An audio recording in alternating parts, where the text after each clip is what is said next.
Hello, this is Gene Wall from the East Coast Classroom of Reading 435.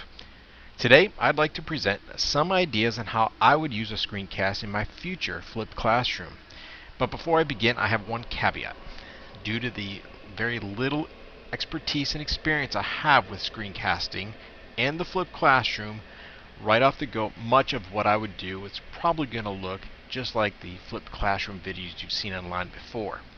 So for this segment, I'd like to highlight 5 special points that are just a little bit beyond the typical recorded lesson used to prepare the students for the next day's class. So first, in a science classroom, there's a lot of time spent preparing to begin any lab experiment. There's the pre-reading and initial research, hypothesis development, and most importantly, planning how the experiment is going to be run. The preparation for the experiment is a perfect candidate for a screencast. I could envision myself conducting a demonstration on how the experiment might be set up, or possibly some of the more complex procedures that go into the experiment. This can help make for a more efficient use of that preparation time. Likewise, when there's a lack of equipment, such as expensive electronic measuring sets like oscilloscopes, signal amplifiers, maybe frictionless air tracks, this demonstration on video can keep the learning still in motion while overcoming some of those challenges of supply and equipment shortages. Next, reviewing for comprehensive exams can eat up a lot of valuable class time. Imagine if I were to do an initial review on a screencast, and when the class resumes in person, the teacher and the students can focus in on only those topics that are still challenging the students after reviewing the videos. Let the video hit all of the desired topics outside of the classroom, and in the class time, smooth over the few remaining rough spots. Those of us who are not teachers just yet can certainly relate to this experience from our time as a student. Can you recall receiving back an exam or doing a homework problem set where a large majority of the class seemed to get 1 or 2 problems wrong? The teacher usually notices it too, and they might decide to go through those problems after the exam's handed back, only for the students who still do not understand it. After all, the exam is over and it's time to move on. Instead of approaching high-miss problems in the traditional manner, why not build a screencast that focuses on those high-miss problems, or if possible, even the whole exam? The burden of learning from the post-exam review is placed back on the student and is done when the student is ready to relearn the material.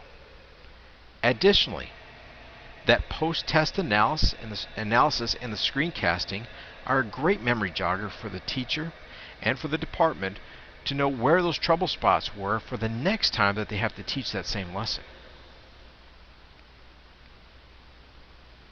The internet is undoubtedly a marvelous source of information for students, but it can be both overwhelming and misleading if not used properly. The information could be misunderstood or misinterpreted if the student's prior knowledge isn't sufficient enough to grasp new concepts.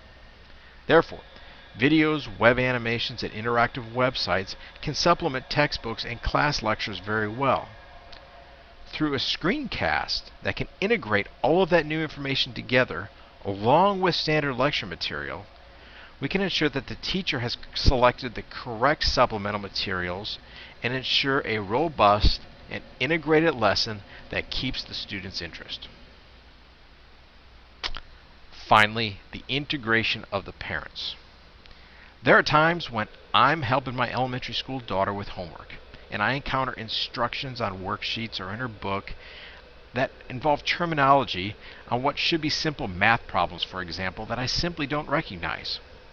For example, the first time I encountered the word skip counting, I had to look it up online, only to find out it meant counting by 2s or counting by 3s.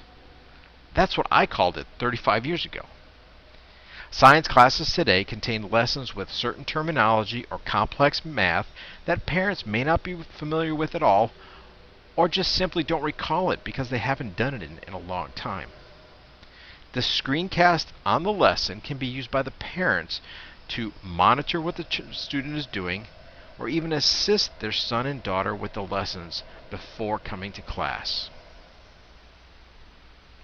So in summary, I realize that I've only scratched the surface on what can be done with a Screencast in a flipped classroom. From demonstrations and test preparation to content integration and parental interaction and communication, webcasting and screencasting in a flipped classroom nearly puts a teacher in every student's pocket. Learning science is no longer bound by those classroom walls. I welcome any thoughts or recommendations on this presentation, and I look forward to watching everyone else's screencasts. Have a great day.